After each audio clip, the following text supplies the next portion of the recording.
How to watch Telegram videos on iPhone. Hi everyone, welcome back. For today's video, I'll be teaching you how to watch Telegram videos on iPhone. This is going to be really easy, so let's get started. Let's open the Telegram app, and from here, you can see that one of my friends sent me a video.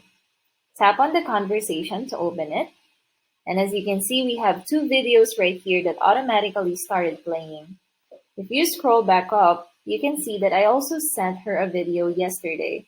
It also automatically started playing. If you want to watch these videos with audio, all you need to do is to tap on them.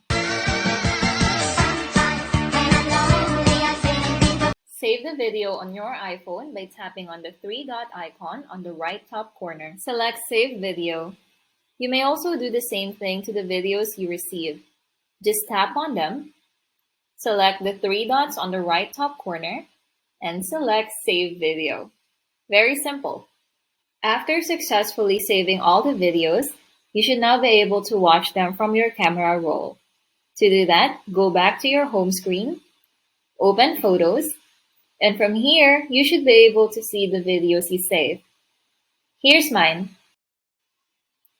And that's how easy it is to watch Telegram videos on your iPhone. If you found this video helpful, don't forget to leave a comment, like this video, and subscribe to our channel so you can watch more videos like this. See you on the next one!